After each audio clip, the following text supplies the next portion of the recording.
Okay, this is the California First Responder Network Board of Directors meeting, and I call the meeting to order, and Sue will do roll. Good afternoon. Okay. Yes. Ed Bonner. Paul Troxel for alternate. Barry Fraser. Here. Bill Hartley. Here. Cynthia Gomez. Heather Hoffler as an alternate. She's on the line. Okay, thank you. Oh, awesome. Chief Guerrero. Here. Chief Scott Holland. Patrick Rowe. Pat Mullen. Is he on the WebEx? Paul? No. Okay. Chief Mitch McCann. Here. Tony Tavares. Ferdinand. Here. Chief Trowerneck. Leslie Wilson. Adelina. Here. Okay, and I'd like to do some introductions as well. We're very fortunate today to have some FirstNet representatives, so we can take a lot of questions and answers today. It's awesome. We have Keone Calley, Region 9 Consultant Lead. Hi, hello. Jeanette Kennedy, Region 9 Governmental Affairs. Where's Jeanette? Oh, there you are. And then Adam Geisler, who is Region 9 Tribal Outreach and a friend of the CalFRN board. Yes. Hello, everybody. Get to my agenda items. Okay, so the first order of business is the approval of the December 2015 meeting minutes. Did everybody have a chance to review the minutes? And are there any changes or corrections to the minutes? With no changes or corrections, do I have a motion to approve the minutes? And a second? Second. All in favor? Aye. Okay. Minutes stand as approved. The next item on our agenda is the statewide interoperability coordinator introduction, our Swick. And so I'd like to introduce Budge Courier. He is the Swick for the state of California.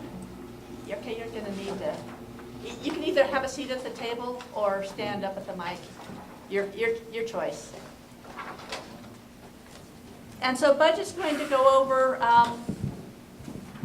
what's going on with the Swick and how the Swick will be integrating into our CalFRN board. Hi, thank you. As Karen said, I'm the Swick, so I'm not sure how many folks on the board are familiar with a kind of a brief overview of what the Swick does, but most of my efforts are toward interoperability, and that interoperability is with the land mobile radio systems that are out there today. However, that's overlapping very quickly with a lot of the other ways that different agencies communicate with one another, including data, as most of you in this room have been focusing on. So I also, I work real closely with each of the operational areas. The state of California is organized so we have planning areas within CalSeek, and each of those planning areas is made up of representatives from cities, counties. There's some state representation at that level as well, and other public safety entities in those operational areas. There's one in the south, the southern planning area, there's one in the central area, the central planning area, the Capital Bay planning area, and the northern planning area. 3 of those planning areas are actively meeting. They meet either anywhere from 2 to 4 times a year, and they have very active discussions on interoperability. Most of them have deliberate communications exercises where they test interoperability tools. All of their interoperability projects are vetted through those planning areas to make sure that they're in alignment with the State Communications Interoperability Plan, or the SCIP, as many of you may have heard that acronym before. And the SCIP is one of the documents that I'm responsible to kind of oversee and make sure that that's in alignment with the National Emergency Communications Plan, which is put out by the Department of Homeland Security, and it's sort of a strategic plan for where we're headed for interoperable communications. In there, they come up with goals and objectives and strategies to meet those objectives. And it's up to the states to figure out how they're going to align with those national priorities to make sure that they tailor them to meet the needs of the state of California. So that's one of the roles that I play. And I work real closely with those operational areas. In addition, I work with the state agencies because they're a big part of that, obviously, as they have large communication systems. We're actually in the process of going through a SCIP update. It happens about every 2 years. We've got some funding from Department of Homeland Security and some support to update that document. I've sent out invites. I'll be happy to send more invites out. The workshop is February 23rd in this room right here. We're also going to set up a WebEx so that the southern planning area down in San Diego and that area can participate via WebEx, and there'll be a representative from Department of Homeland Security at that location. The central planning area will also be able to participate via WebEx, and those in the northern planning area and in the Capital Bay planning area will have the opportunity to come in person because it'll be right here at this location. So that's one of the activities that I coordinate. In addition to that, I also work on the California Interoperability Field Operations Guide. They're the tactical books that list all the interoperable channels that folks can use to talk one to another. And they have all the state agency channels, all the Cal OES channels, and all the operational area channels are all in this guide. We're in the process of updating that this summer. Again, if you'd like to participate in that, you're welcome to attend. I also sit on the National Council of SWICs, where we discuss a variety of ways to make interoperability happen. Everything from strategic level planning, governance and organization, specific technologies that can be implemented, governance structures that go with that. I sit on a couple of those boards. I sit on the executive council for that organization, and also on the technology, and also on the governance board. I made the mistake of saying I was available, and they signed me up for several of them. So that's one of the things that I do. So it gives me an opportunity to look at other states and what they're doing, some of their success stories, bring those back to us in California, talk them over with the operational areas, and then figure out ways if that's a good idea and how could it work for us. Those are some of the things that I do. I'm also involved in FEMA Region 9 and working with their emergency communications folks, and I sit on what's called the RECWIG, which is a communications group that looks at emergency response in FEMA Region 9. So that's another thing that I do. As the SWIC, I also oversee some grant activities. Back in the day, there were many of them. Nowadays, there are less opportunities in the lines of grants. But one thing we do get is each year, we're allowed to submit for some ICTAP requests. They're technical assistance so that we can get some outside consultants to come in and help us do specific tasks. That's how we're updating the IFOG. That's how we're updating the SCIP. And there's a couple other workshops, a large communications exercise that will be held in Northern California, and some other things like that that I do each year. So I solicit from the operational areas what their needs are, and then I put those forward to ICTAP. They let us submit about 6. They usually approve about 3 or 4. This year we got 4 approved. And then I oversee the implementation of those and work with the technical assistance folks to make sure that they come to fruition. And another thing I do is I coordinate interoperability for either planned events or non-planned events. One specific event coming up is Super Bowl. I've been very actively involved in the interoperability planning for that. Most of you are probably familiar, it's going to be in Santa Clara this year. So there are a number of agencies there that do their specific operational area amazingly well. However, the need to interoperate with neighboring jurisdictions doesn't happen on an everyday basis. This event is requiring that interoperability. So they have several communication systems where if someone was to respond from the outside, unless they have a radio on that system, they're not going to communicate with those that are directly participating in Super Bowl. So I've had to come up with a communications overlay of how will these folks talk to one another, what happens if there's a primary system failure. Those kind of details are some of the other things I've been working with all the Bay Area jurisdictions, specifically the County of Santa Clara, the City of Santa Clara, and a little bit with the County and City of San Francisco. So those are some of the things that I do. A large part of what I'm doing is to reach out to those operational areas through the CalSeek to make sure that their needs are shared from one region to another within the state, and the overall state vision that's outlined in the SCIP is being reflected in their activities down at their level. So that's kind of a brief overview of what I'm doing. And probably for this group, I have some really good contacts down at the operational level. And every time I go to one of their meetings, they ask me, hey, what's going on with FirstNet? So I might be able to be of some use to this body. As you relay information to me, I can help communicate that back to them and connect the dots along those lines. So, I have one questions? other thing to add. All right. One of the things that we've talked about as a board is the interoperability when it comes to data applications and to make FirstNet work, because what we don't want to do is everybody show up to a mutual aid event and everybody relies on different applications, and you end up with the same devices on the same network, but no one can talk. So Budge has also kind of been gifted that as a project that he'll be working on. And I don't know if you were able to talk to Firescope, but one of the areas that we're going to reach out first is the Firescope Communication Committee. In the fire services, they have always done an excellent job at putting interoperability first. And so we want to leverage what they have done and then apply it toward data applications. And it's something that we don't have to wait for FirstNet to come. It's something that we can actually work on now and start applying it now. So I met with Firescope, and they're definitely interested.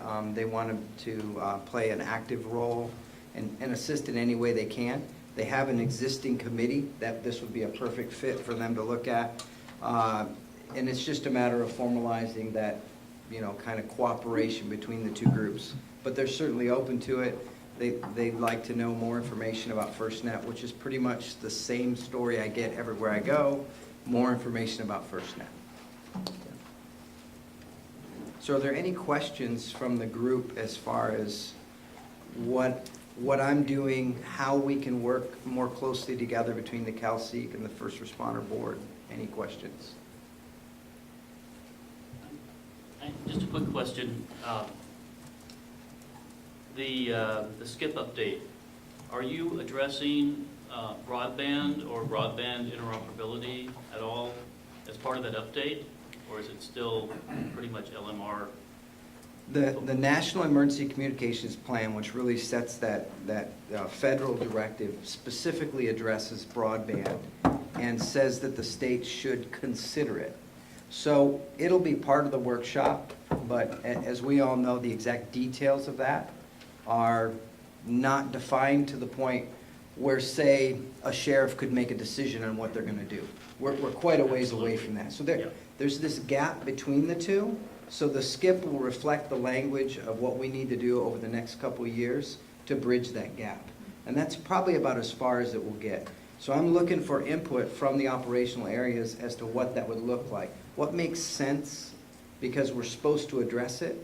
So how are we going to do it in a way that makes sense and doesn't handcuff us, but yet guides us down the path where we need to be going? So that'll certainly be part of it. Thank you, and look forward to the workshop. Any other questions? Okay. All right. Thank you, Bud. for inviting me. I appreciate it. And what we'll probably do is have you as a standing item on our board. So if there are any updates as you move forward, it'll just be of interest. And the interoperability on the FirstNet side and the data side, as that committee progresses, we'll want more information about that. It's going to be a challenge, but I really feel confident that we're jumping ahead of this early, and we'll be able to put something together for California. Okay, and I'll be willing to accept input from the group if the level of what I've covered is sufficient, or if you'd like more detail in any area, I can certainly adjust. I could go on for a very long time or a much shorter time. Just let me know, because I want to make this a nice interaction between those two groups. So just please give me feedback. My email is on the sign-in sheets. I get lots of email, so I really want to make this relationship between the CalSeek and this board work. All right, thank you. Thank you. Okay, the next item, and really the meat of this whole meeting, is the FirstNet State Point of Contact Consultation Plan for 2016. At the last meeting, we went over some of the requirements that we're going to have. We had Keone on the phone, and there was a lot of discussion on the committees that we'll need to be putting together, and also the different tactic we'll need to take in California, not so many town halls per se, but smaller focused committee groups.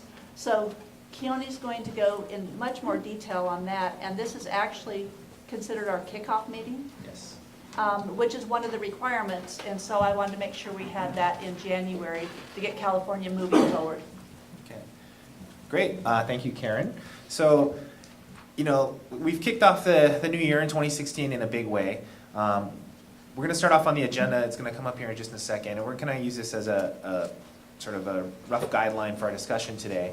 But as a spot kickoff meeting, as was described in our consultation letter for 2016, it's intended to identify and ask questions of this board and the other interested parties on what needs to be included in the consultation meetings as topics, the agendas, who are the governance boards, what does an executive meeting look like, and those types of things. So we'll go through a little bit of history. We'll get into the consultation planning section.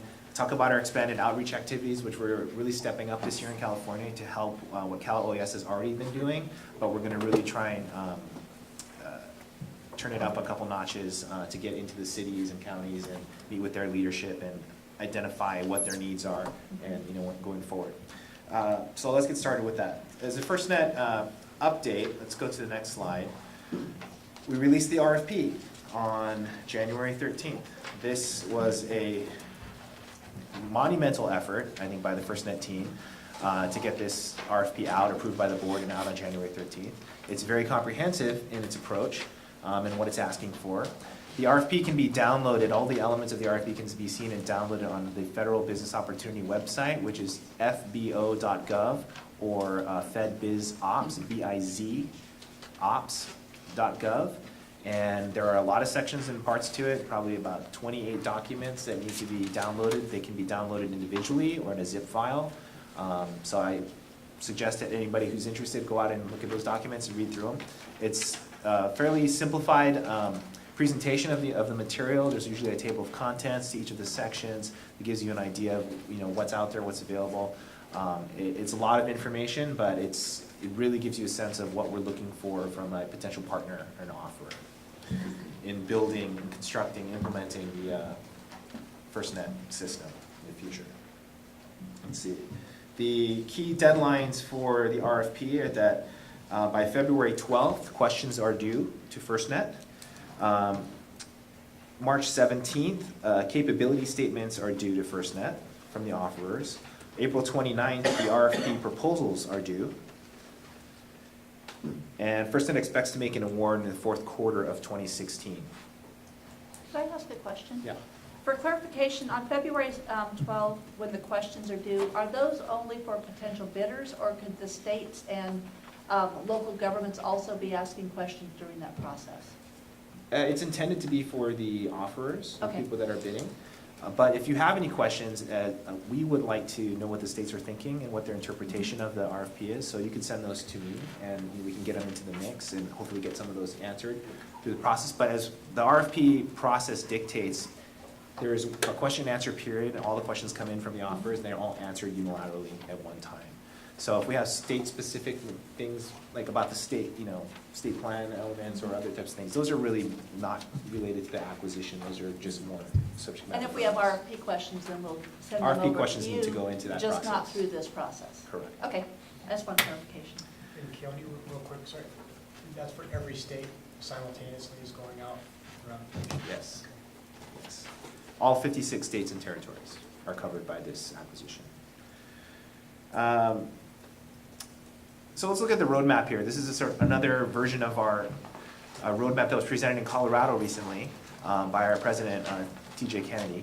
It's from the strategic program release to the RFP approval process. So it just gives you a little brief walk in history, and then we'll talk about from today going forward. So, thank you. As this slide outlines, we started in March of 2014 with a strategic roadmap. We issued a number of public notice and comment. Comments were issued on the Federal Register. We performed 55 initial state and territory consultations during the course of 2015. We issued the draft RFP documents and put those online for people to review, take questions, and then which rolled into the ultimate final RFP that went out. We expanded our outreach and consultation to tribal and federal activities, and we've acquired folks on the team that are specifically focused on tribal and federal program activities as users and users of FirstNet.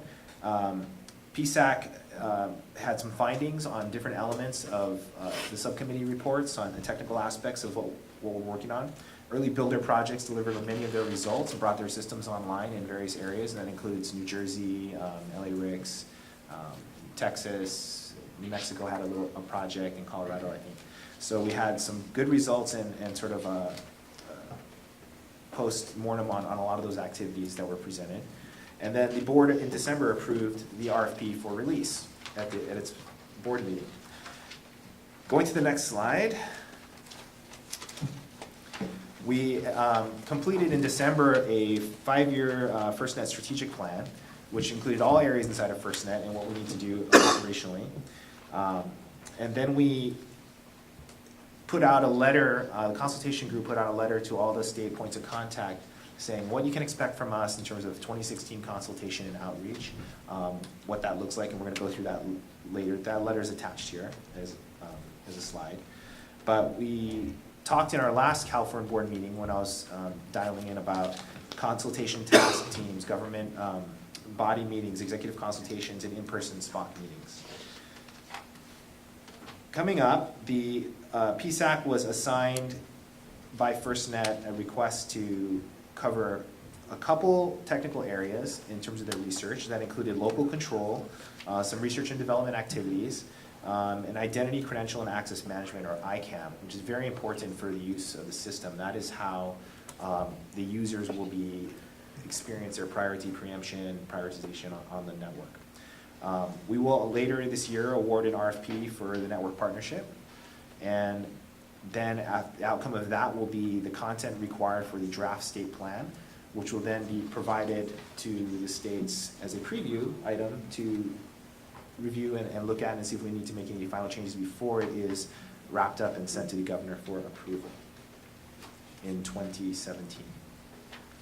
Okay, so that is sort of the roadmap and what we're doing right now. Okay, for next year. I'm sorry. Go ahead. When we expect to get the state plans in 2017, early 2017, late 2017? I believe it is in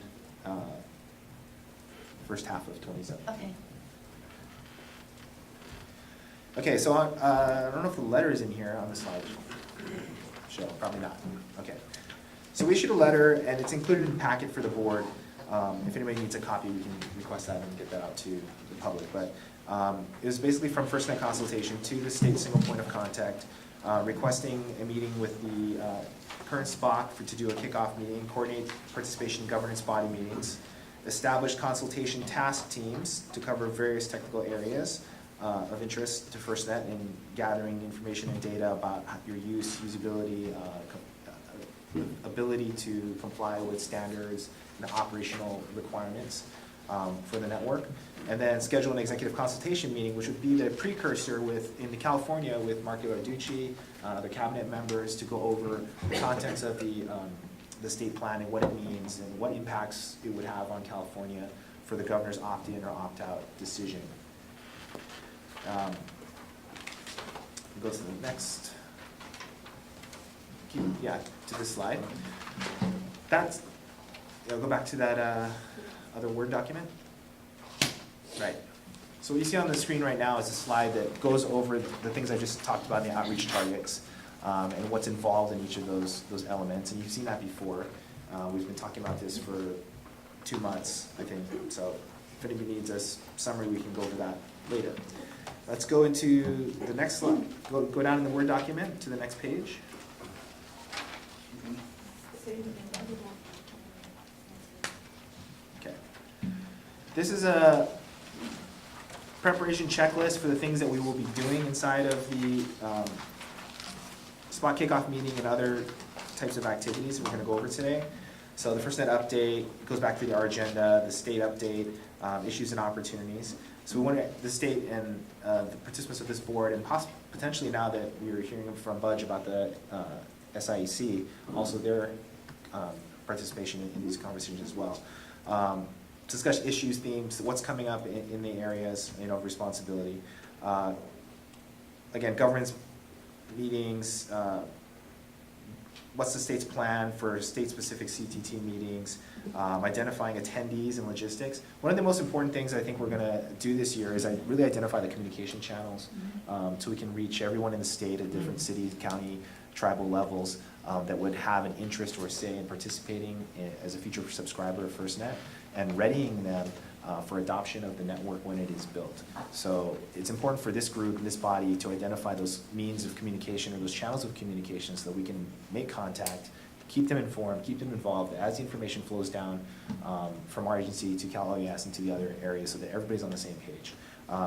Certainly during the course of the RFP, as it's still out there, we want people to have as much information as they can to participate in those processes if they're participating directly with the partner, using state assets or whatever they might have to put into the mix, or just general questions on when is FirstNet coming, what does it mean to us, and how do we get it, things like that. The specific thing that is tied to the RFP is the number of subscribers and where they are is becoming increasingly more important, that the offers know that, have that information, have a direct count. We did a really good job of our first round of data collection last year, towards the end of last year. We got a lot of good information, but now it's time to really validate a lot of those findings and make it as accurate as possible. So the total number of public safety entities that would be subscribing to service, where are they? Are they within the metro area? Are they rural area?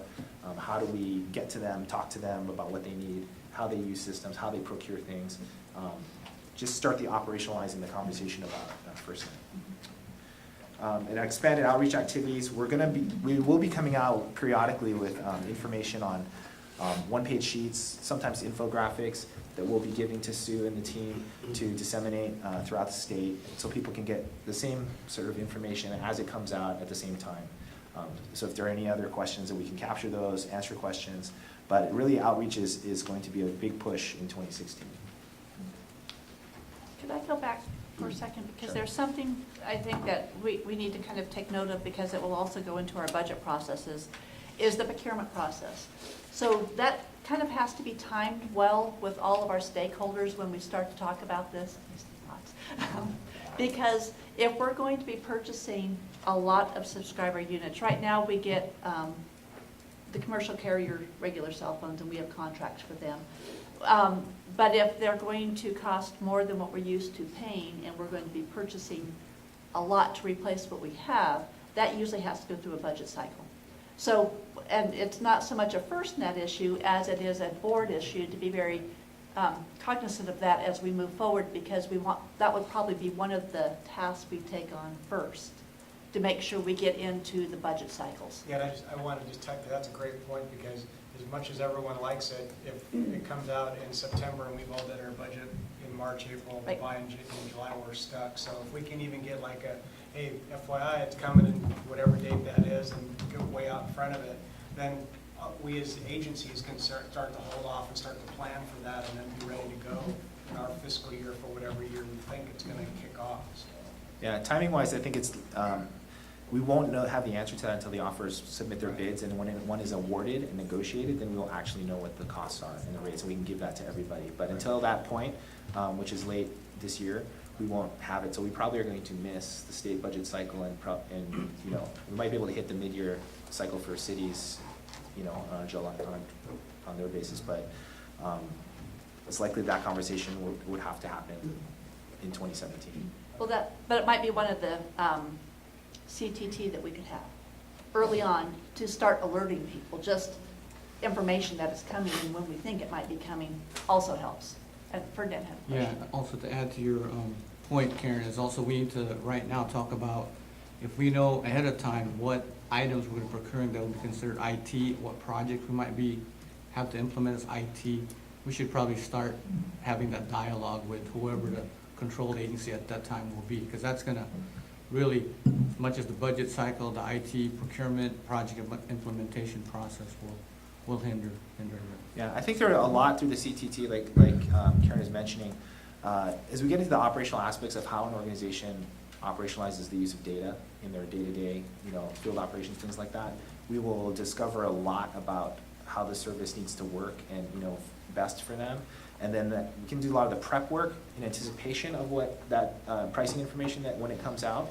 But we'll have at least we'll be prepared for whatever answer comes out of the procurement to be able to balance against what you guys are doing on a daily basis. So that information is something that we want to gather and capture in all of the jurisdictions, municipalities, and counties and the procurement mechanisms. Sometimes folks bring their own device, sometimes they get an allowance for their device, other times the department pays for it or division pays for it, their maintenance operations budget. So It reminds me of one more thing, Karen. I mean, right now, I just had a meeting with Wes and company yesterday. It's been an ongoing issue. Is we're converting all the analog lines to digital because of the contract. So maybe we can kill two birds with one stone. Maybe with that project, we can prepare for FirstNet at these various communication sites that might be beneficial to FirstNet. So I mean, there's a lot of things going on that might be able to take advantage of each other. So just want to throw that out. That's going to be a big effort. It'd be good to make that effort matter more than for one thing. So Always. yeah. Always. But again, that will go back to having these CTT type committees to get more information, because what will work for the state may not necessarily work for the cities or the counties. But as long as we're talking and communicating and putting a plan together and really tracking where FirstNet is, I think we can do a lot of coordination. I think also, Kelly brings up a good point, just as far as for us to probably some more research to be done too, as it just, you mentioned, we don't know how many people bring their own devices to work, what they're, so I think as this year goes on, we get a little closer, we probably need to do our own research back out to our agencies so that you can have good information, and same with the state to kind of try to start getting us going in the same direction. Absolutely. Absolutely. yeah, I mean the purpose of the state plan is not to be a generic plan for every state. It's to be specific to each state and what they need, because it's different for everyone. So having that kind of detailed information, it just is super helpful to the process, and it just informs us better. And the state plan will be a better product. The decision points will be much easier for your leadership to make when the time comes. So I think it's good to have as much communication as possible. I've already started to look at all of the budgets and all of the cities and how many sworn personnel, how many just regular public safety personnel that they have, to try and inventory what are we really looking at in exact numbers of people that would be using the service when it's available. So I like to shop that, get the information culminated and then shop it around and check with everybody and make sure that, is this accurate, is this what you guys are looking at the same way, and then just continue that dialogue through the course of the year, so we just have as much information as possible about And maybe in dealing with the offers too, maybe just get that where, hey, there may be places that bring your own device to work, and just now in different counties, you can get AT&T will give one rate for county employees, just that they start thinking about that too, as far as from their thing at it. It's part of the system, but yet it could be, just some employee that, hey, I have to buy my own phone, I need to have whatever this technology is. So if we can kind of work that side also, that would help us, I think. Yeah. I'm not sure in terms, whenever we have an open procurement, there's things we can and we cannot do, and so I think the things we're talking about doing are outside of the procurement process in just terms of our own research and understanding and communication and outreach.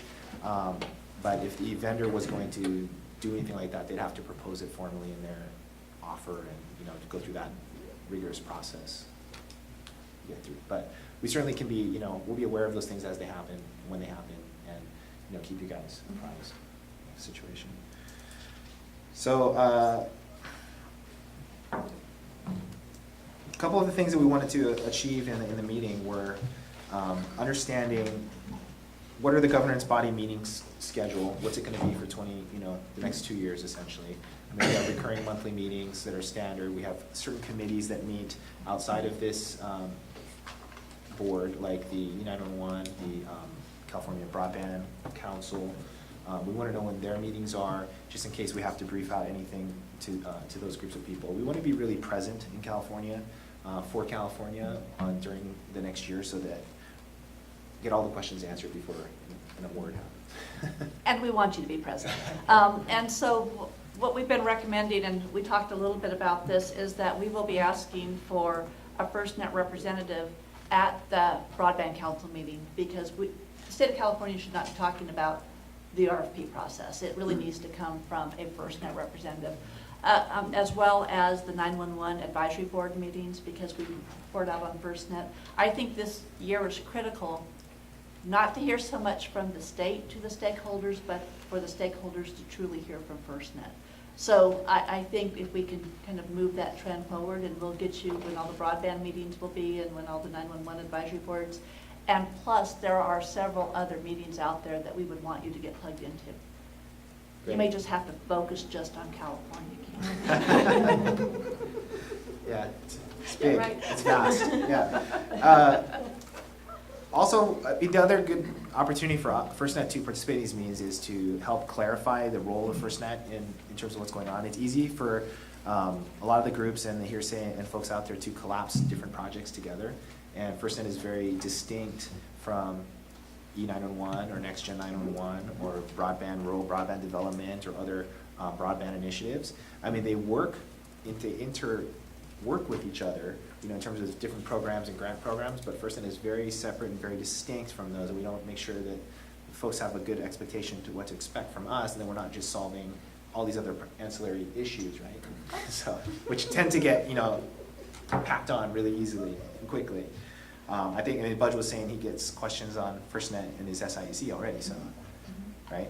And so how does the Swick operate with the SPOC, with the other aspects, and the, you know, all those things kind of intermingle, but they're all separate and distinct elements that work together for the overall goal.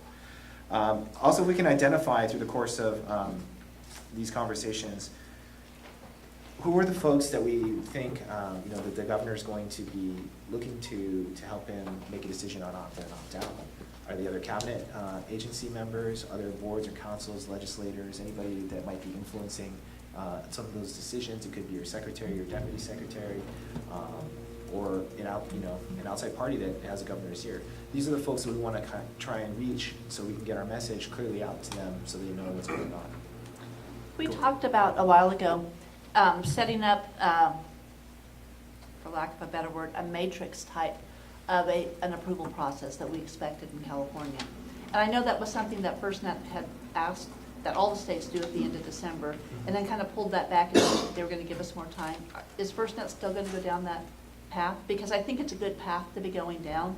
Even if it's just a glimpse of what we expect, you will kind of know the approval process for each state. And California's will be a little complex. Yeah, we've started internally capturing that information and putting it into sort of a matrix. But the more information you guys can give us, the better it's going to be. I don't think there's a formal work product that we're requesting that you guys do. Yeah, at one time there was a formal Yeah. work product. In data collection. Oh, during data collection. During data collection. Yeah. So I think that would still be helpful, if not for FirstNet itself, but some states have less of a process than others. So, you know, it's just to help assist the state in thinking about, in either case, you know, the state will probably have to consider, you know, that anyway. So we thought it would be helpful for the state to consider. I think we should be working on it. Yeah, anytime we can attach to an existing process of, you know, communication, it's better, I think.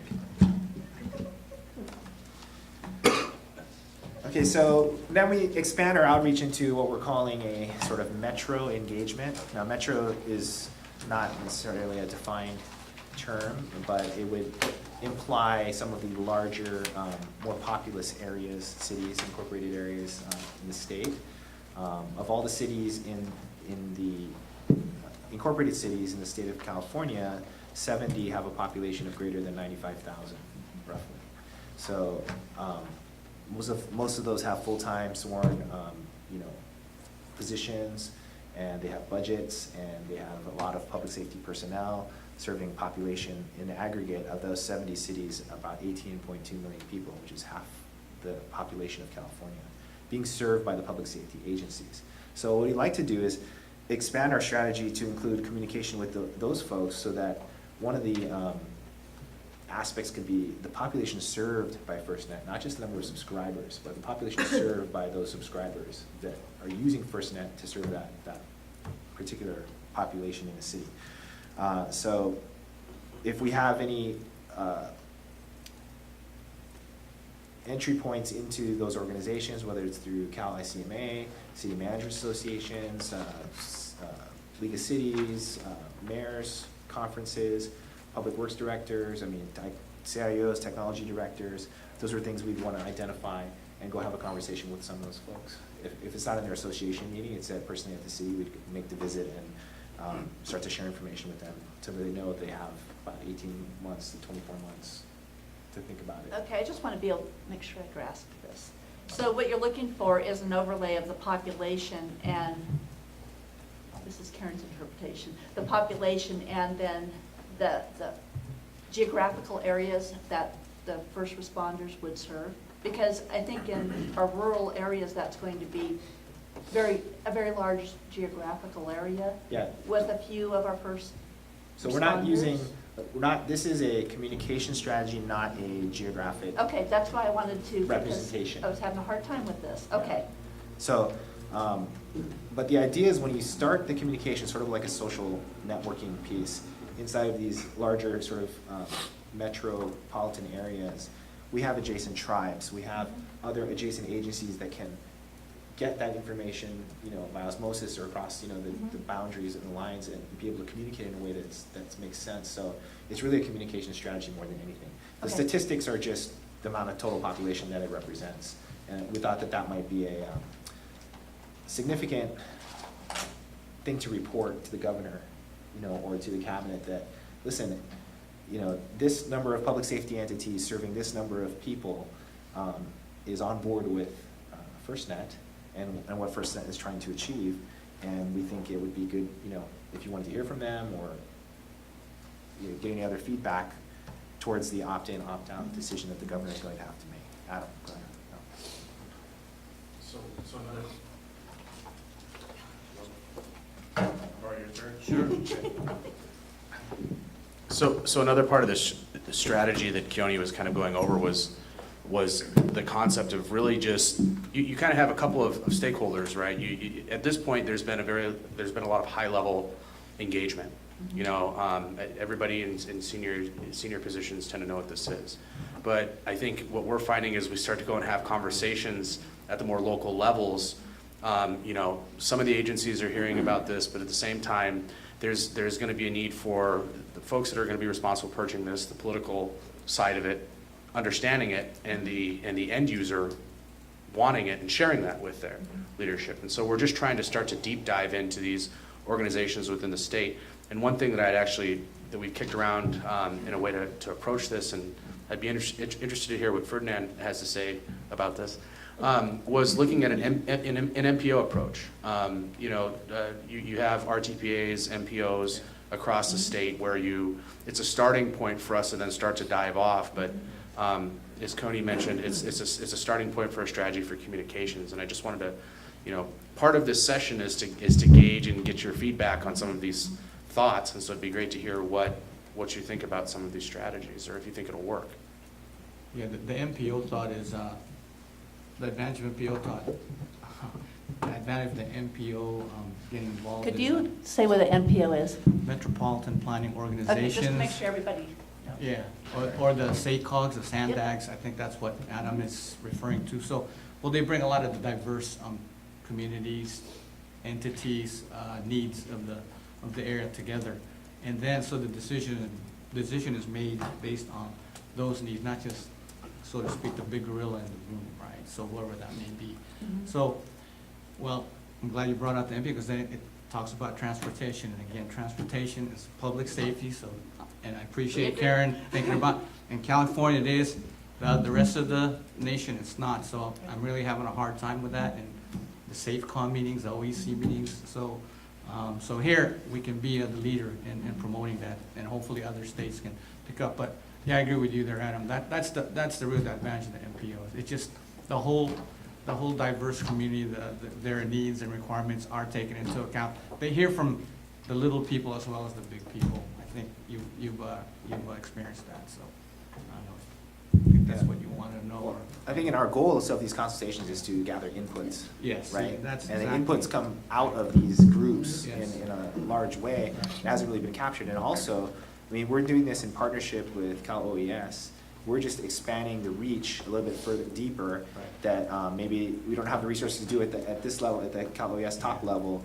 But all that information comes right back through Cal OES, so you guys know. I mean, we're just kind of being your partner to help boost the outreach efforts. Yeah, you know, with this whole thing with the federal, not just FirstNet, but even before with the funding is grants, is the state is the one is the grant administrator, so naturally the cities and counties have, okay, are we gonna be considered? But when the SEEKs were put together, now you have the MPOs, I think those kind of issues will be eliminated, because everybody now will have their say, everybody will say, okay, we were considered, our issues were heard, and then we can move on, maybe more in the same page, and maybe, then you get stronger support, right? No infighting, and it just makes for a better, what do you call it, interoperable communications between states, cities, and the local, so yeah, that's a big plus. Yeah, it also gives us a greater level of detail on infrastructure that you guys have. That's that you've right. been wanting to give towards the data collection process, but it doesn't really, maybe it didn't fit because it was too granular, but Right. we want to get that, now going forward and just keep making it more complete, the picture. So, yeah, Just a question, has there been have you guys had really any liaison at all with like California League of Cities or anything like that, do you know, or? I don't, we are attending one of the next meetings, California League of Cities, I think. But we haven't really gone into it yet.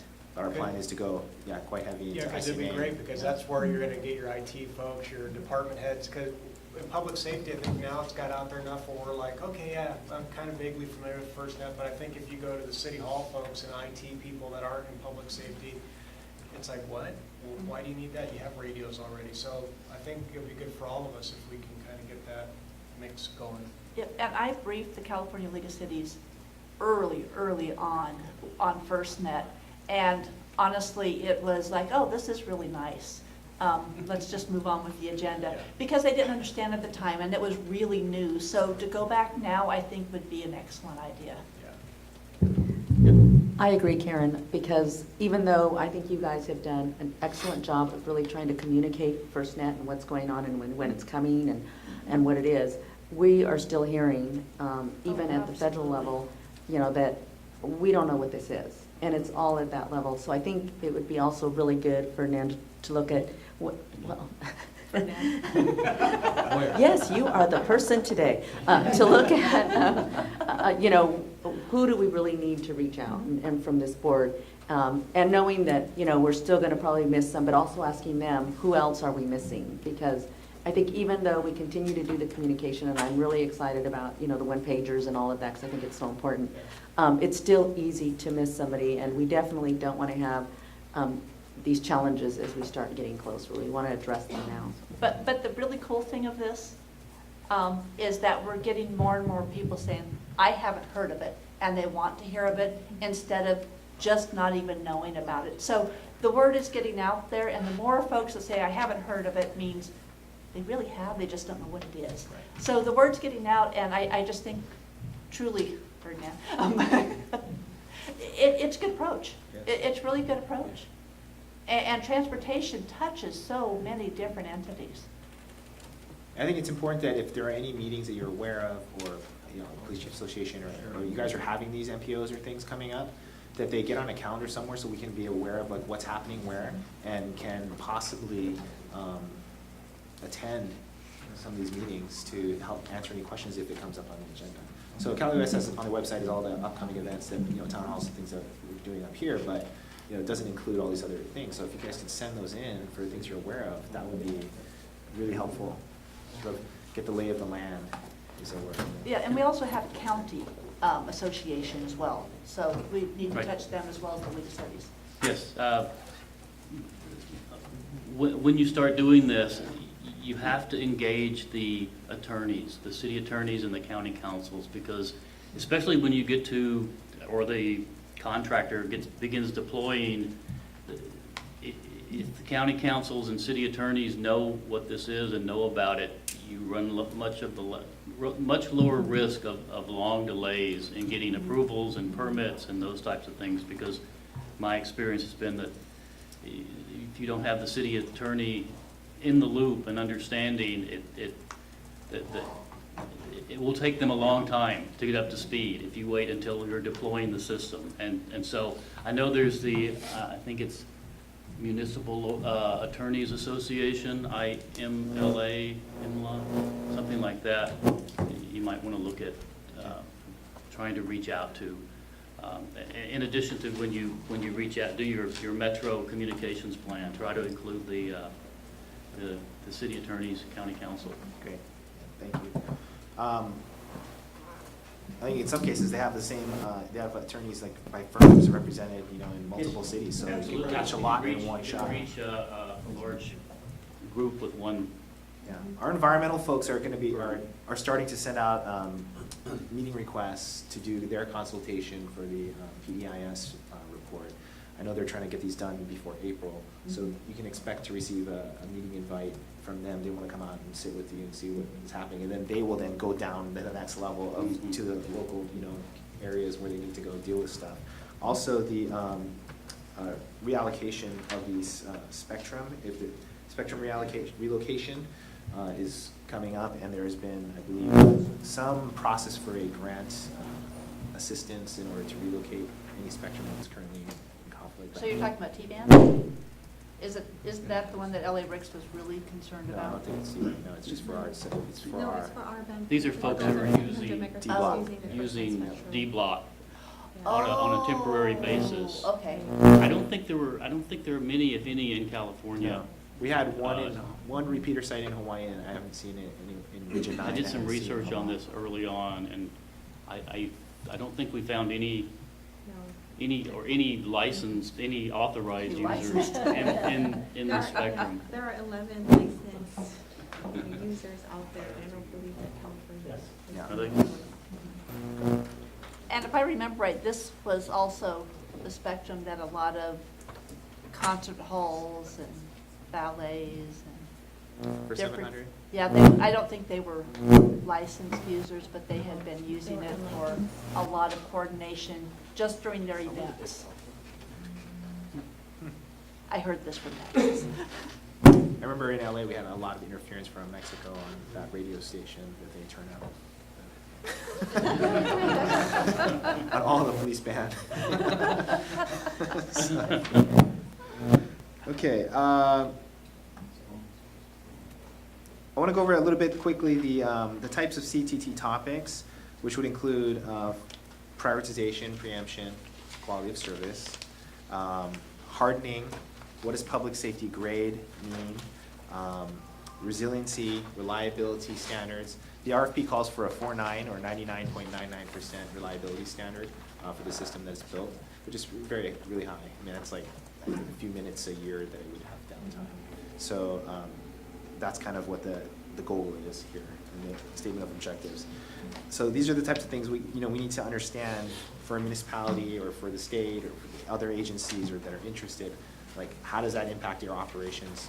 You know, the reliability. What do you need it to be? I mean, if it can't be 5 nines or 100% of the time, and what's acceptable, and what can you operate on? What will make you use the system? Things like that. The other thing in the RFP that was spelled out as a technical thing was on the edge of the cell edge. I think they used the uplink capability of 256 kilobytes per second and download of 768 kilobits per second, which is the typical, I think, FCC broadband definition, right?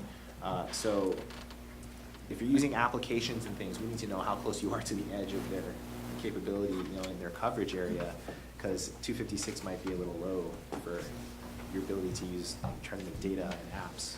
Good for a phone call, but it might be a little low. But just those are the other types of things we want to discover through this process. Yeah. You'll be standing there waiting for your thing to go through. So, I mean, a lot of challenges. California is, as we know, it's vast. I mean, if you look at the rural definition in the United States based on the RFP release, 96% of the country is considered rural by definition. But we have a lot of rural communities and suburban communities and things that we consider rural, just functionally. But by definition, the majority of the United States is rural by the definition in the RFP. So what's good about that is that significant rural milestones will be met because the build-out will occur in the rural areas as defined.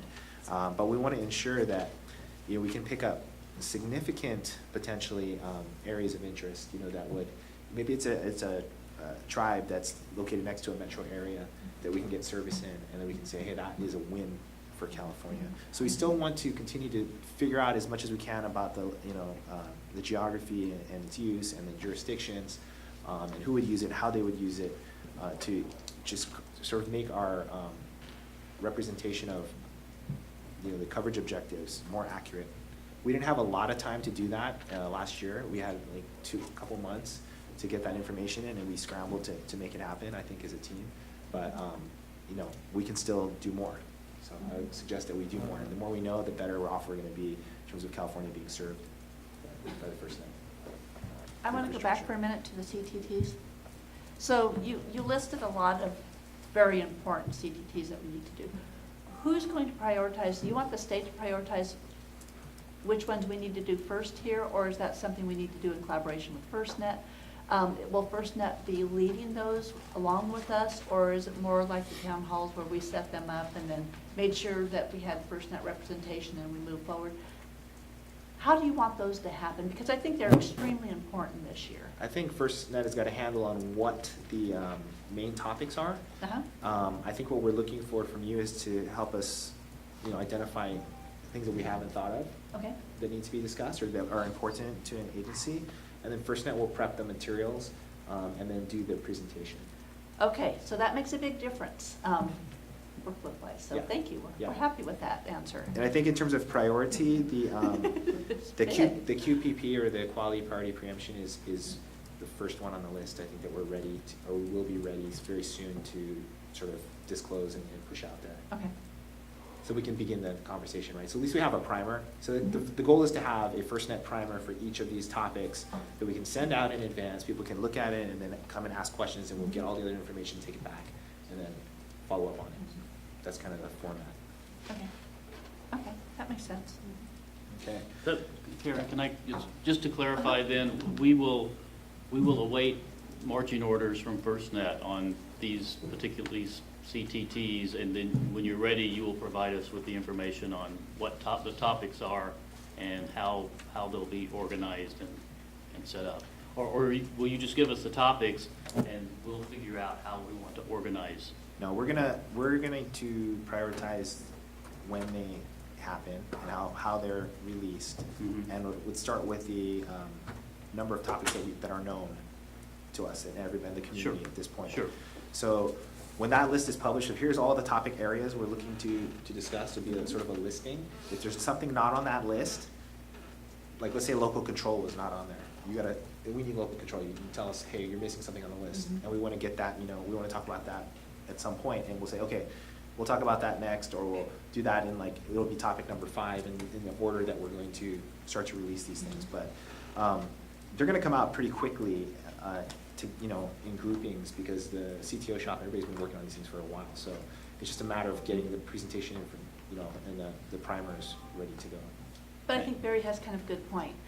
Because if we're driving these, or if we're waiting for FirstNet, you let us know which ones are coming out, we need to be almost ahead of you in organizing who will be in those meetings, because we are such a very large state, and we need to make sure the right stakeholders are in there, so it won't be something we're doing, as we get the topic and you say, okay, we're ready to roll this out, we need 2 months in advance to make sure we have the right people in the room. So it's almost, if we could get the list and start putting the organization groups together that will be part of it, we're going to be more prepped for when you're ready to roll these out. Okay, so we have flexibility to work together on the scheduling. Okay. But I'll try to get that list to you as soon as we have it of the topics Yep. that are known. Because what we rely on the same people all the time. I think everybody does. And what we need to do is to make sure that we have time to really branch out and bring different folks to the table continually. Yeah. But in California, that really takes time. Right. And again, it gets back to the diversity and the size of the state, because to be able to get the right Yep. people, stakeholders together, it takes time and arm twisting and all kinds of things to get, Bribery.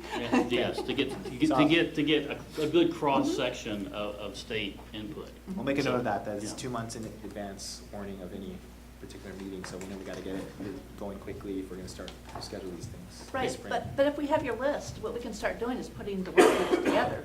And knowing that it will happen in the next 6 months, we can start putting folks on notice and start identifying. Because it's the identification of who should be part of that is really difficult. So even if it's something that's gonna happen in the fall, Mhm. if we know it's going to happen, we can start identifying the people now. Gotcha, okay. So we know who our stakeholders are in each of these meetings. Great, good And suggestion. I got to make an editorial comment about the FCC's 256, 768. Those standards were set, I know, before 2007 when I started getting involved with this, and so they should be tossed out. Yeah, it is the minimum. Right away. It is the minimum, so. Phone calls. So we can always over-deliver. Right. We've covered a lot of the outreach, education. One of the other communications things we're trying to do in getting more information for consultation is looking into not only when we're talking about procurement methods or how the cities and counties and the state procures things, but and that process for procuring it, like get budget cycles and things like that. But on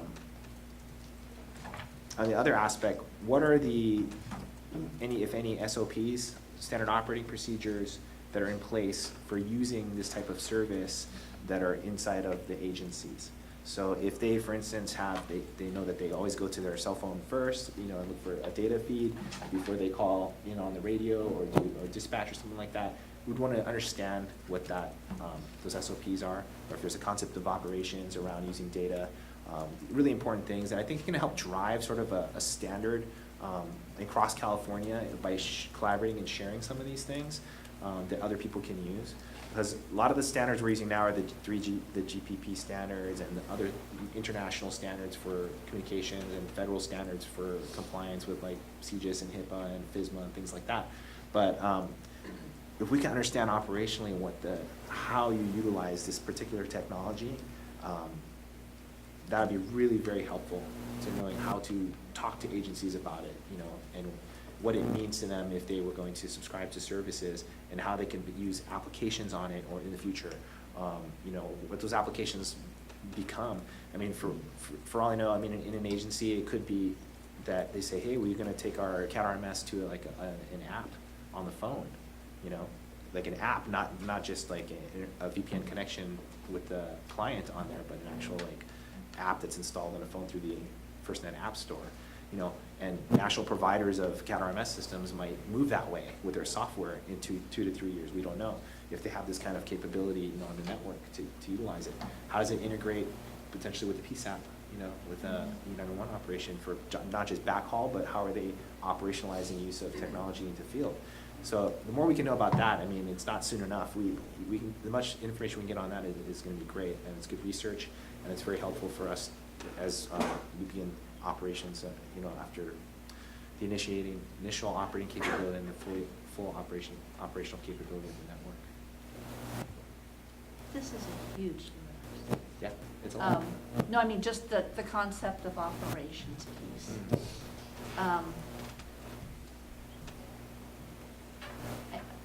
It's not a work product we're saying everybody has to do. I'm just saying it's a way to communicate with agencies, to engage them in the process of a technology adoption, because I think that's what we are eventually getting to. Like they're going to adopt technology because it helps them do their job better, or it is a technology that assists public safety in doing its job better.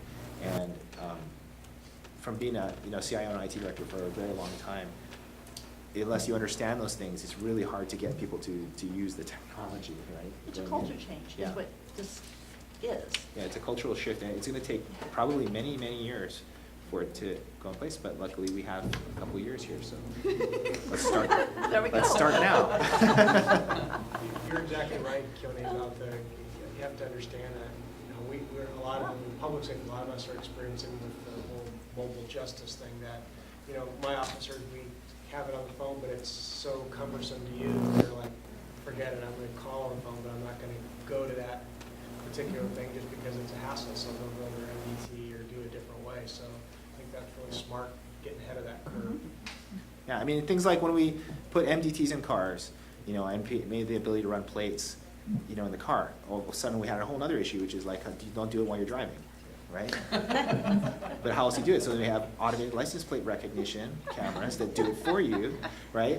But then, you're looking at a screen, you're doing all those different kinds of things. So culturally, technology can really shift how an organization operates, and this is one of those technologies that will shift the way in which, what they're doing. How much of an officer's time or a firefighter's time is going to be looking at the phone versus looking at the incident, right? I mean, we have to balance that, and so that people are safe and that they're, it's a tool that's usable and not just a brick that they're carrying around for no reason, right? And so we really want to get to that. And then we talked earlier also about, the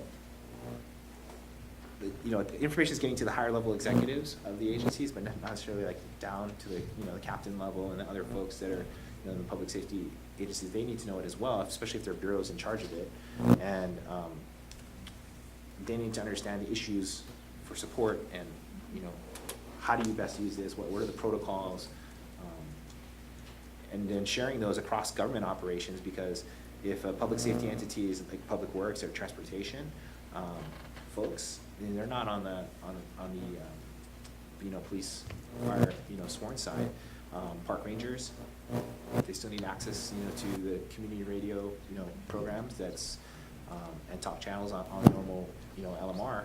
So it's conceivable that they'd have to interoperate with the other public safety folks in terms of coordinating a response. So just saying, it's a lot of work, but it's good work. I mean, it's kind of, to me, I look at it, like Budge was using an example earlier about the skip plans and stuff, and I think like, the FEMA hazard mitigation plans and target hazard, identification, everybody had to do that, and they did it, and now everybody gets their money from FEMA. So same sort of thing. This is gonna be helpful in the long term for, agencies to be prepared, so we're not just scrambling. It also says that we get our IT partners more involved now, the IT with the cities. We talked a little bit about the cities and the counties and who are supporting these efforts. We've been talking a lot to the public safety entities, and I think this year is a focus for IT as well. See, I'm moving right now. Yes, system MESAC, yes, got it. Yeah, MESAC is another good one. We have NASIO at the state levels, the national level, right, that we do for state CIOs, and then MESAC would be great. And NASIO, they're all having meetings coming up probably within the next, I think, month or so. They usually have 2 a year, Yeah.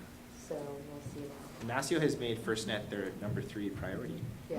on their strategic priorities list for this year. So that's kind of a really good elevation of our, value out there. So CIOs are starting to get involved because there's something to do, so. Right. Well, and we have our state CIO, Carlos Ramos, who's very active in NASIO as well. So Right. that will leverage that as well. And we always have a spot that, for the CISDA, which is the county, or CISDA is the counties, and MESAC is the municipality city. So we'll definitely look at having you guys come and present, and they'll be very interested in hearing information too, so that'll be good. Yeah, in the information collection process that we're trying to grab, it'd also be helpful to know what are the key issues that the jurisdictions of cities, counties, state agencies are facing, or in particular, like it's in to have, like, let's say we're having problems with 911, or we're having a particular project, data center project that's going on in the state of California, or a DMV, we're going to upfit the DMV system or something like that. Important for us to know that so we can kind of position, in relationship to those major initiatives so that the governor knows about those things, but if he knows that we are aligned and supporting and in a tangent, way, some of these things or initiatives, or aware, or at least aware of them, it helps for our context of our value proposition. And I don't want to, have us do our value proposition into a space where they don't have any idea what we're talking about. And it goes against everything that they're working on, right? That would be like really a misstep on our part. So anything we can do to discover that. I don't know if it's reading the local newspaper, or like if there are bills out there, or something, anything, your agency priorities, that we can know about, or you can send us a message and we can start to kind of track, would be helpful. Another item of information that would be helpful to us. If CAL FIRE is doing something, or you're working on some big things, like it'd be just good for us to know what that is. Yeah. Where the budget piece on?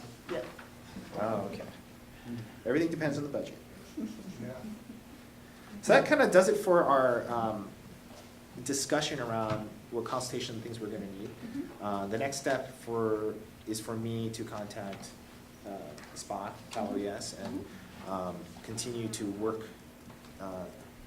these questions, answers, contacts, build program, build structure around it, turn it over, work it together.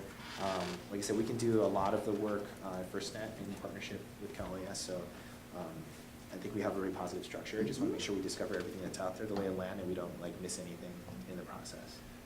Yeah. Have you had CTGs established in other states yet, or is this, are we just starting, you guys just starting the process? Just starting. Just started, and what is your vision as to how large these teams are going to be? Are we talking about a dozen, 20, 10 people? I know it depends on the state, but is there any kind of a roadmap or a goal?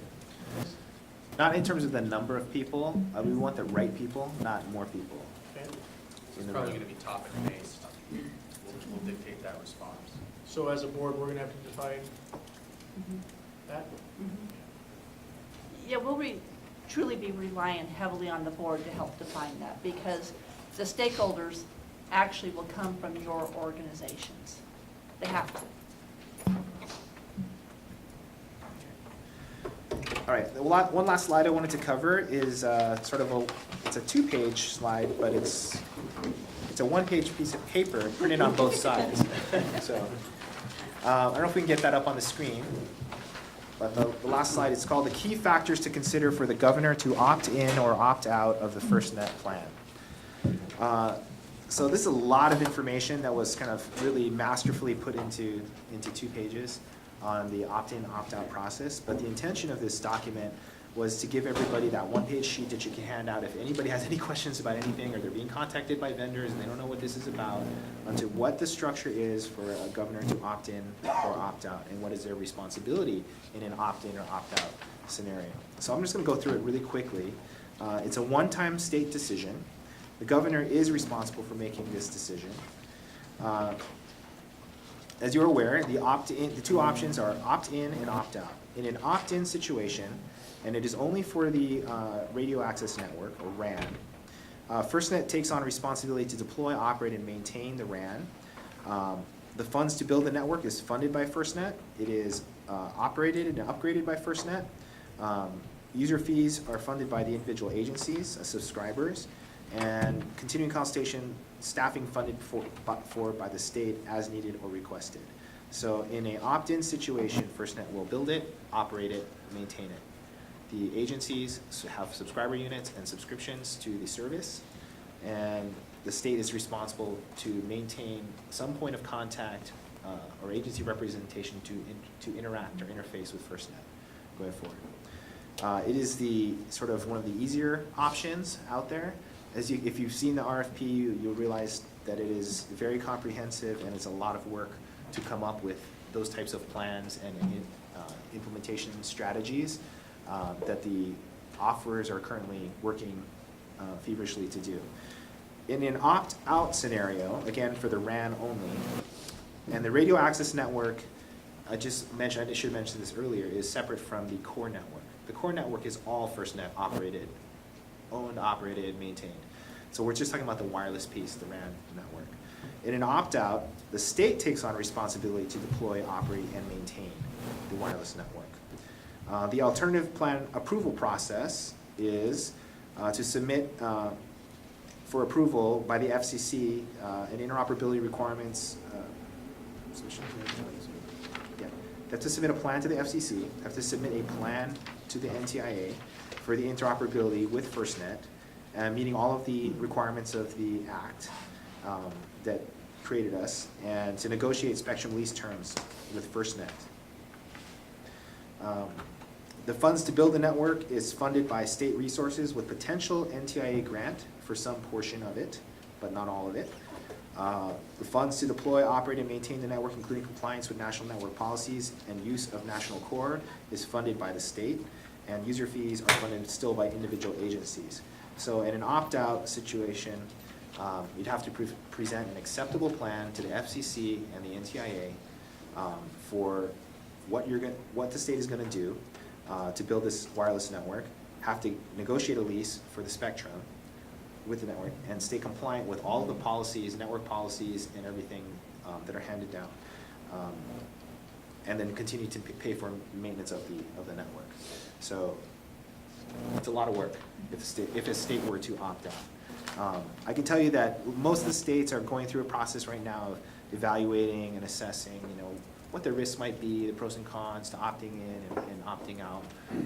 It's too early to make that kind of decision now because we don't have enough information back from the offers, or we don't have the state plans developed yet. But folks are doing their due diligence, and they're just trying to be reasonable in their approach to preparing the governor for this type of decision. So at least one state has issued an RFP to build a network, or what it would take to build it. It's New Hampshire, and we're waiting to see what happens in the outcome of that acquisition. But people are beginning to realize how much work it is when they start to look at the specifications and requirements in the RFP. That it is a lot of work. So most states do not have a dedicated team of people, outside of the SLIG P funding to develop all these work products, to get going. But as a FirstNet is pretty agnostic in our approach, we want everybody to do the right thing and do what's right for you, and we advocate for the state of California and each of the states as they need to for their pieces, and that's my job, Jeanette's job, Adam's job, for the tribes. So we just want every state to make as informed a decision as they can possibly make. So is there any information they need from us, we're happy to provide it. Any help or assistance or conversations that they want to have, we're happy to coordinate them. But we definitely see this as an opting in is definitely a great opportunity for most of the states, I think, in terms of the government making a no-cost, sort of low-cost decision to using the FirstNet product. As a board, if we're going to be recommending to the governor's office whether to opt in or opt out, are you hearing on the FirstNet side, as you're stated agnostic, what some of the advantages are, or at least some of the thought process of the other states as to why they wouldn't opt in? Or advantages they may be seeing? Is it an oversight issue? Is it an ownership issue? Is there a benefit to some of these other states that we don't have to reinvent the wheel that we could consider as a board that they're seeing? There was a letter that FirstNet wrote to all of the governors, helping them to understand what the opt-in, opt-out decision was. And one of those things was that all revenue earned on the FirstNet system must be reinvested in the system. Some states had a misunderstanding, or their understanding was just a little bit off on that they could use revenues from the network, for general funds and do other things. So that is not the case. All revenue earned on the FirstNet system must be reinvested into the system. Regardless of whether you opt in or opt out, if it's a state-run system, et cetera. Correct. Okay. That was one of the things that people might be considering. That's kind of what I'm trying to get at, is, I don't think we want to spend our time reinventing the wheel, and trying to figure out reasons why or why not, and some of that work's already been done. If there's any states that are out that we can consult, probably would be a bad We idea. probably want to talk to New Hampshire. Yeah. If they have an RFP out there, it would be good for us to know why Right. and what they see as a benefit. Yeah, and the opting in process, the governor has 90 days to make an opt-in decision. If the governor opts out, it's 180 days to prepare all the materials and get everything through the FCC and the NTIA. I'm not so sure how easy that will be, 180 days for any state to do that. But, That's in the legislation. That's It's in the not a first legislation, decision. it's not for, open to discussion, it is part of the law. Yes, it's the law. Okay. One of the other things to mention, I'll just put it out there, is that the Slick P project, which is sort of a sister project to us, I mean, states are in various levels of spending their funding. And, you know, I think we need to talk to them and see what opportunities there are to utilize fundings for interstate activities or get-togethers to begin hashing out and discussing these things, especially as we have border issues, you know, with other states and jurisdictional issues, you know, like in Arizona, Nevada, and California. I mean, things bleed across the borders there, the state borders. So it'd be interesting to get that kind of information, and hopefully the Slick P money can be utilized from one state or another to host, you know, such a type of event. Yeah, we've kind of done that. And actually it was approved, so it was all good. But what we found is what FirstNet is doing, which is a really positive thing. It's truly, when it comes to response and public safety, it's blurring our borders. And we should not have these hard borders on when and how we respond. They're all citizens. So it's starting to blur those, and it really is, I think, building a better working relationship between the states. Yeah. Well, it definitely has been. Yeah, You know, I mean, yeah. we've seen the benefit of California, absolutely. Well, I think the more people we get in a room, the smarter we all become, right? And there's just more brains working on the problem. So I'll open up. Adam, do you have anything you'd like to add to today's conversation? Yeah, regarding which issue? I should, Miya Machachi, I'm Adam Geisler. I'm the FirstNet Regional Tribal Government Liaison. There we go. I've worked with some of you sitting on the other side of the table at the state consultation, which kind of makes me scratch my head how I'm here, but I'm here. I think it was one of those things where I have the guy with the loudest mouth assign all the stuff to him and let him run with it. Absolutely. So I think with regards to the tribal discussion, you know, one of the things that I'm hearing in other states with regards to the CTT is looking at that as a discussion. I know, Karen, you made a commitment to the tribes in the state, so that may be something the board may want to recommend or suggest if that's something you want to continue doing. From a tribal standpoint, some of the things that we're starting to come across are, and it's not just tribal, it's actually federal too, is you have federal lands that are in multiple states, you have tribal lands that are in multiple states, and we're talking about coming up with a way to bring the state SPOCs and the tribes that are in these states together to have a conversation. And maybe that can serve as a vehicle into the future for how we can start to address some of these things here. Again, with regards to tribes within the state, obviously, from everybody I've spoken to, they're really bummed about the news of your retirement, but also very grateful. And I would also put out to the board here that that when you take a look at the RFP, that one of the maps that's in there is actually an overlay of tribal boundaries within the state of California, which is something that is within there. So I suggest you take a look at that as well as you continue your dialogue. And really, what I'm here to do is support anything that you'd like me to do in terms of bringing the tribes together, however I can help to work with engagement, or if there's things that you just want to bounce off of me in your relationships and dialogue with the tribal entities that you come across in your daily discussions. So that's kind of in a nutshell what I'll leave you with. But anything I can do to help coordinate some meetings moving forward. Obviously, the environmental discussion. I've gotten emails already across the regions that I'm responsible for. Regions, for simplicity's sake, FEMA regions 9 and 10, which is about 320 tribes that I'm responsible and working with. But there are questions about the PEIS that has gone out, and clearly with the state CEQA laws at AB 52, which is an item that I think all of you are encountering in one way or another. You know, there's going to be some need for continued engagement there. So whatever I can do to help foster that, I'm more than happy to do. Thank you. Okay, Jeanette? Yeah, just real quick. Yeah, thanks. From the government affairs point of view, we really look forward to your cooperation. We're here to help and assist any of the work that needs to more thinking about what it takes to get to a governor's decision, and so that we think through, strategically and also cooperatively about how that decision gets to, to be made. Obviously, you're the people on the ground, you're the experts here, so we're not, from the government affairs point of view, not necessarily trying to drive that process, but just help to identify what it is and how it can be done in an efficient way so that we can work within the timelines and that you feel comfortable with the way that the decision and the process is being run. And we have a question from one of our board members,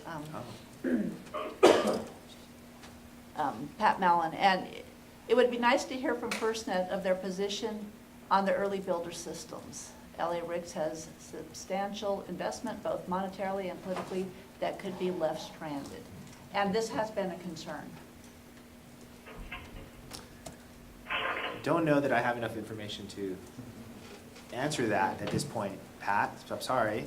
I think it's something that is being discussed because there are a variety of early builder projects that are out there and are approaching the next phase in their development and operation. Texas comes to mind as something that's getting into the next generation of maintenance and operations of their built network. But I don't have a specific answer on a position of FirstNet on early builders at this time, other than we are supporting them through the remainder of the lease term. Is that something you could take back and maybe we can get an Certainly. answer? Sure. I was just going to throw out, it might possibly be a topic for a CTT here in California, specifically how to avoid stranding those funds, but then also how we're going to integrate LA RICS into the rest of the state's plan. That might be a state-specific topic that we would want to take a look at. Yeah, I mean, they're just thinking, I think so. I'll think out loud for a second and say that, there may need to be a sort of a gap analysis to be performed, on what it would take for the early builder project to be compliant with the standards that are being proposed for the networks. You can at least get a roadmap towards, compliance No, matrix. I think first of all, we need to identify who our partner is. And FirstNet has been very clear up front that we are, we're not making any commitments to integrating any of the early builder programs into the FirstNet, the NPSBN, the National Public Safety Broadband Network. That's really dependent on, what our partnership looks like in the future and what the, network build out, the phase build out looks like. So I recognize that many states have a lot of emotional, monetary, and financial commitments in the early builder programs, but we're not in a position to say that any of those would be, absorbed into the NPSBN, and that's not that's at least the position that we have right now. We're going to talk about that with our partner and look at that later. Just a question along the way.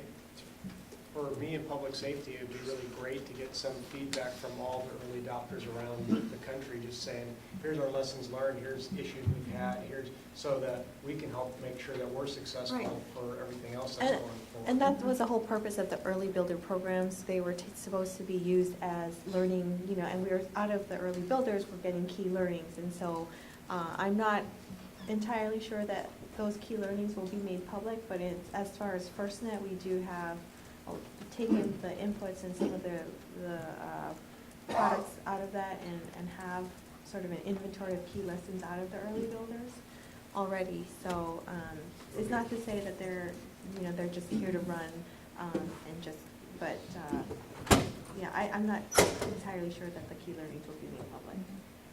I mean, as long as because help us to help you. So if it's great, that wonderful if you know all these key learnings, and if you don't tell us or help us, we can't avoid them in the future then. So either you'll have to just at your end then come up with some magical do's and don't list, or disclose that so we can avoid those.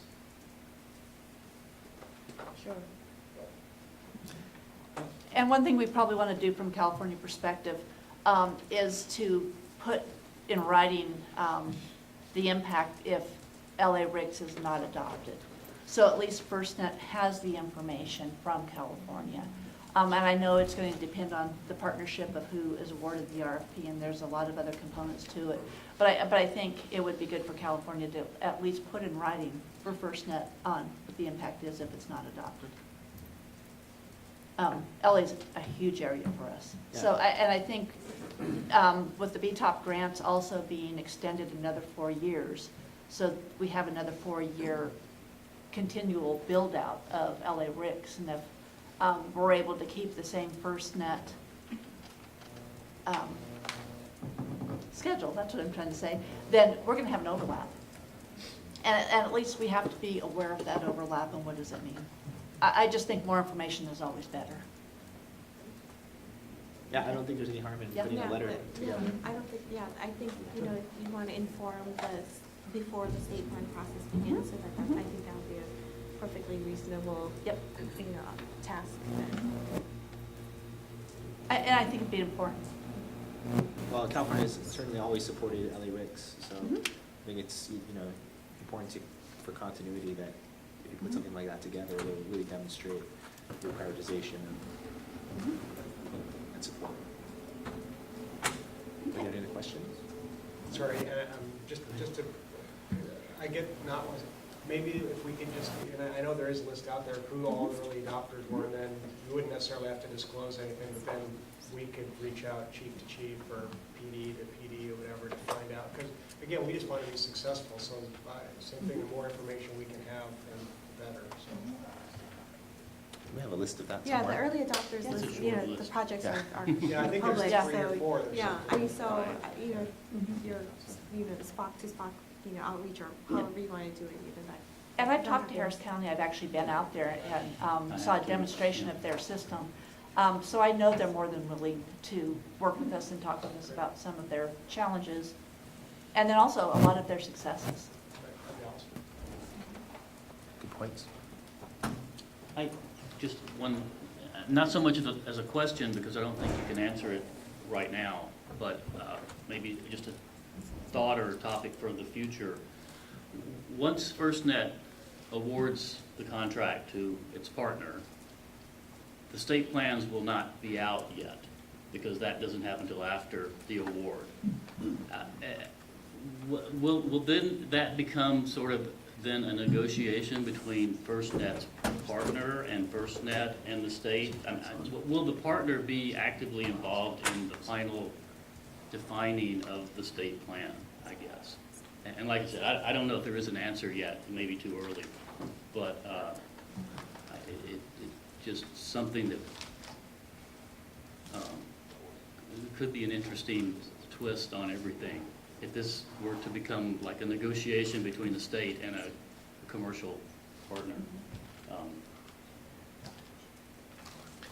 Well, the state plan work product is FirstNet's, but the winning bidder, the offer that's awarded a contract, is providing a significant amount of content to that plan. And FirstNet is providing a significant amount of content inside the plan. So it's not, some of those things set by the awardee, are not subject to change. It's just the way that they've proposed. Yeah, understood, because that's going to be a negotiated contract, and what's in the contract is in the contract. I'm just pointing out it may change the dynamic a little bit. I think I'm understanding what you're trying to say. For example, we have certain areas in the state, especially in our jurisdiction, that aren't covered by a provider at all. And whether or not that provider, if that provider wins the RFP and is not willing to cover those areas in which my jurisdiction or your jurisdiction or some of the other state agencies do most of our business, is that going to affect our state plan as far as whether or not we want to opt in or opt out, or make a recommendation opt in or opt out, depending on how many of our agencies are affected by that decision prior to us coming up with a state recommendation. I can see that being an issue. I think that the coverage objective maps are already out there as attachments to the RFP, so that's something you could look at right now. But I know it's been very clearly articulated that it's a coverage objective Yeah. Right, and not a coverage map. right. That's been batted around this table Right. numerous times. Yes, it has. Yes, it has. I understand where you're going with that though, because that does provide an interesting And dynamic. I'm not trying to, it's just an issue that I think we should all be aware of, and we will have to, like many other issues, have to tackle it when the time comes. It kind of goes to the point that we have got to stay on top of, as California, and watching the RFP go through its iterations, we've got to stay on top of this and watch how the questions come up, and because if it's a normal RFP process, you have all the potential bidders ask questions, and then you get the responses from FirstNet. We have to track those, and it will tell us the trends on how this will be moving forward. The question and answer period and the result of that, to me, is kind of the most interesting piece, and I've seen a lot of RFPs, never at the national level, always at the state level, that those questions and answers start defining how that RFP will be going. It's always a very interesting time to this. So I think we have to be paying attention to what's going on. And I think some of those questions that you asked will become apparent on how this thing will go. And I don't think it's a bad thing, it's just a normal RFP process. Right. And they're I very agree. complex. I just think want to that- add, Karen, excuse me, Forgot. you know, at last town hall meeting I mentioned, you know, my hope, and hopefully, you know, you share some of my same sentiments, is when you say public safety for FirstNet, I'm hoping that you're going to fill in the gaps, as Chief Guerrero said, because private sector their main objective is ROI. They don't necessarily have to go to the rural areas or those places where there's no customers, but we have to. When you say it's a public safety system, that's what I assume, that's what I'm hoping for, and I think that's the point we're trying to make. So hint to FirstNet, right? I mean, I'm expecting the gaps to be covered, not cover the same areas that's currently being covered. So, I mean, then next question, if that's what FirstNet's gonna do, then what's the value in FirstNet, right? I mean, I don't know if that's another way to say it, but that's what I'm hoping for. Step up to the mic. This goes to some of the questions. It's on. So that's some of the questions I'm getting from the operational areas. So if you put yourself in the perspective of, say, a local PD out there somewhere in a city of 30,000 that has decent cell coverage, they can go get LTE overlay and support their MDC and get LTE speeds up to the cloud and down and support all their data needs. So their question is, and they continually ask me, and I don't have an answer, what is FirstNet going to bring them? What kind of speeds are they going to be given to that MDC? How much is it going to cost them on an ongoing basis? And what's the benefit to them? The same thing Ferdinand asked. That was the And- question at the town hall. Right. That's how and I then responded. it's- That was my hope. It's That's the- always the question, and are you going to provide coverage in all these gaps that I have critical needs in now, so my officers don't have MDC support in half of the response area that they need? Those are the critical questions. I know they can't be answered today, but I can tell you when I invite you to the planning area meetings, those will be the questions.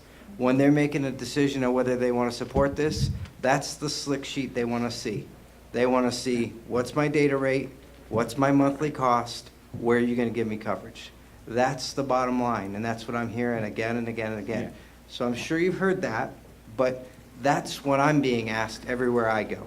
And let me add to, also, Adelina's here, so, you know, you want the broadband council support. I mean, that's what they're looking for too, right? I Yeah. mean, that's what they're looking for. Yep. So we're gonna invest time, effort, money in a new system and get basically the same coverage, then, you know, where is that, right? And I think I mentioned at the town hall, I think, when, you know, that's what we're looking for, right?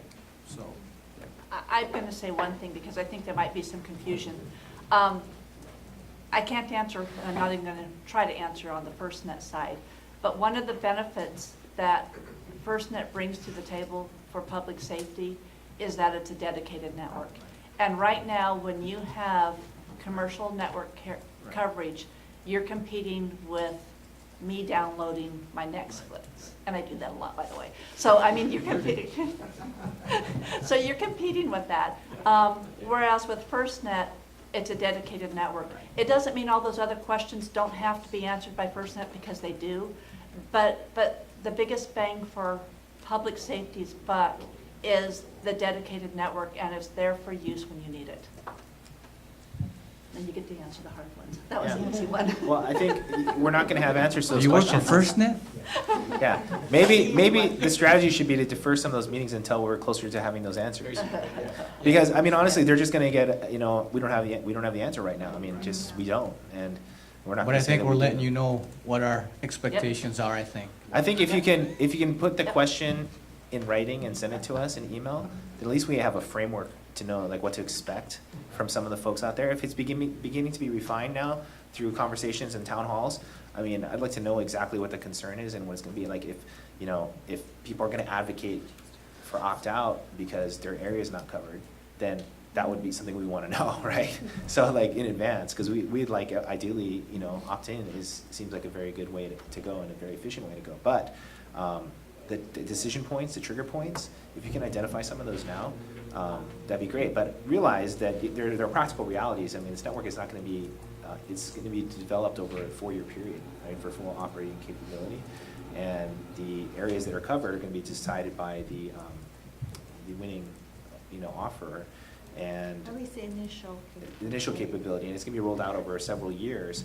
So you have to kind of, I think in your mind, it'd be good practice to sort of be very practical about it and not like rush to any, decisions to say like, I'm not gonna participate because it's not covered So- in the first month. No, I think that if we circle back around to the initial statement, is that it has an interesting dynamic, that we're picking a vendor before we finalize the product. I mean, is that, in so many words? Well, Well, I don't think we can speculate any farther than that at this point. Well, I get what you mean, but at the same time, you need the vendor to understand what the capabilities are in order to do the rollout. But this, I've heard this question actually posed to me by tribes in other states. Because clearly they're gonna raise that, and maybe at some point I raise this. But before taking on this position. Yeah, I think so. It's on you, Adam. You did it first. We have it on record. It's on record. And as you notice, everybody's kind of walking around this very, very delicately. So maybe, so really, I think one of the biggest differences is, number one, it's a dedicated public safety broadband. That's number one.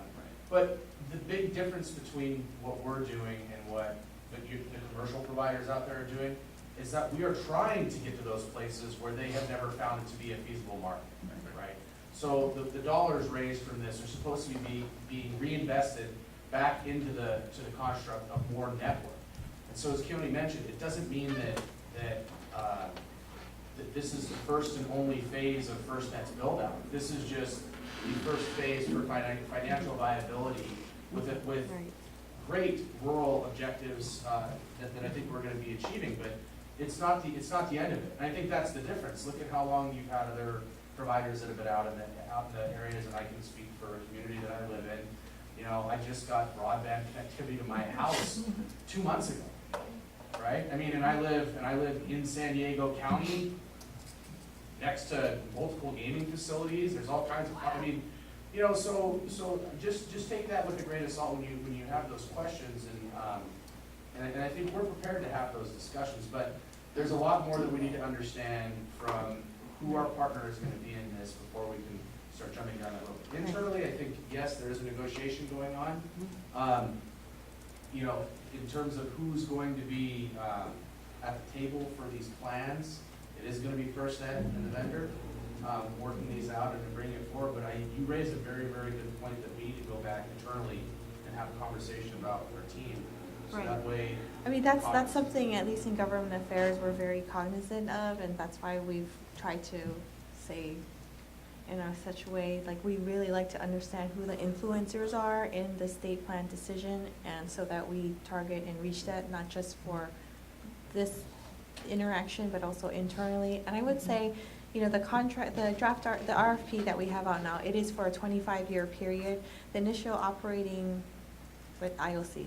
Yeah, capability. Capability is for, it's a 5-phase program, but the entire contract is for 25 years. So it's not to say that we're not going to have any further build out outside of what's in those plans right now. But it's just, how do we get to a place where we're financially stable so that we can start building and getting some more capacity and subscribers on the network? Understood. And again, as one, we had the state agency town hall meeting, just simply for the fact there's a lot of stakeholders at the state department and agency level that would probably be very interested in that coverage, including the Caltrans and the Fish and Wildlife and Department of Water Resources and my agency and some of those others. So just, again, we had that town hall for a reason.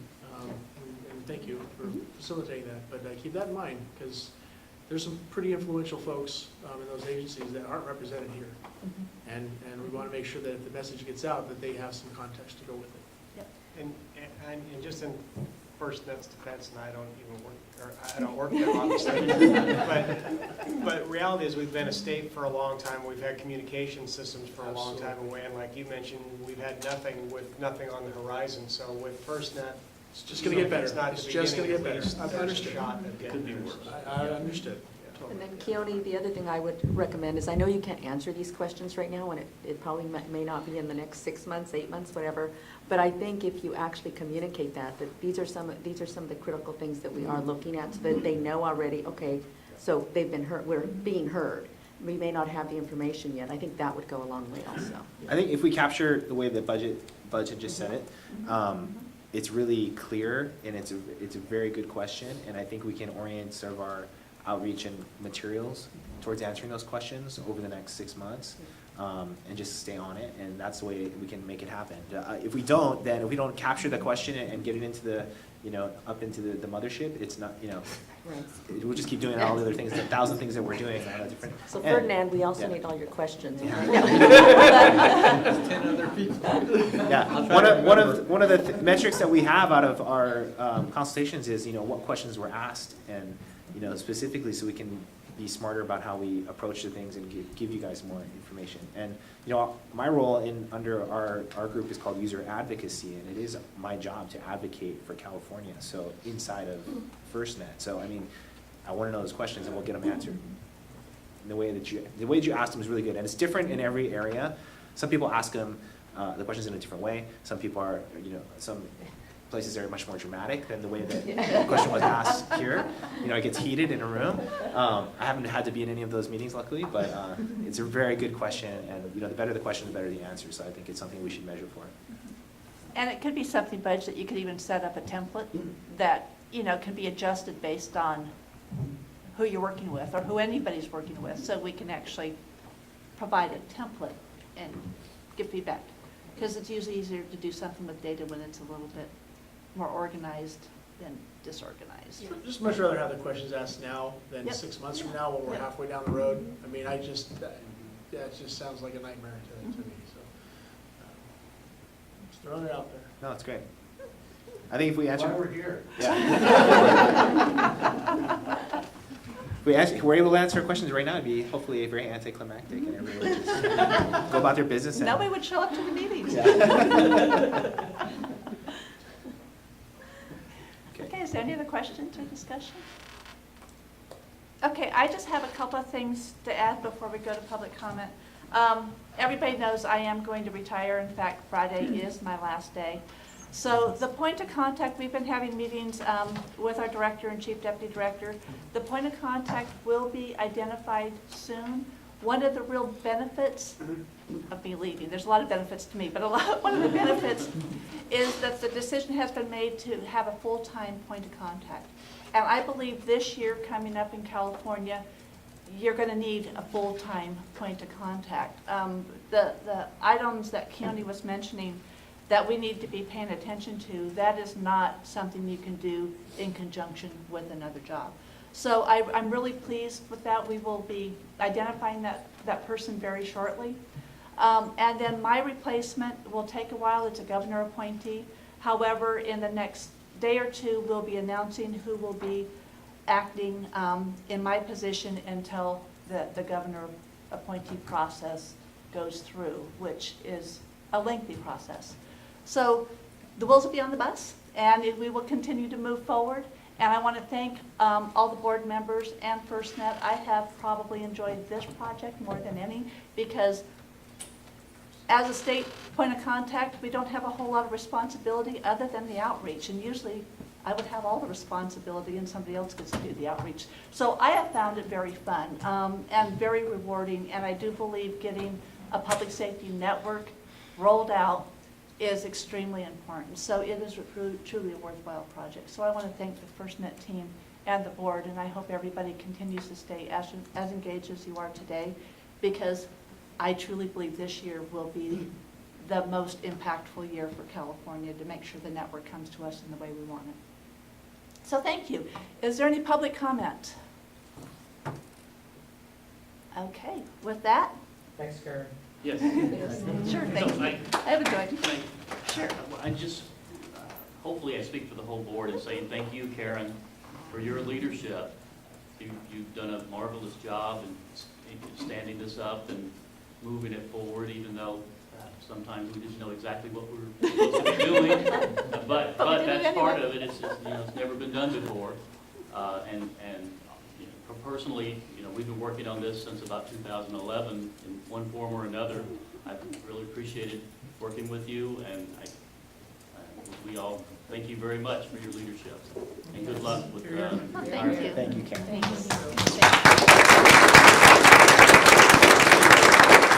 Thank you, I really appreciate this. And with that, meeting adjourned.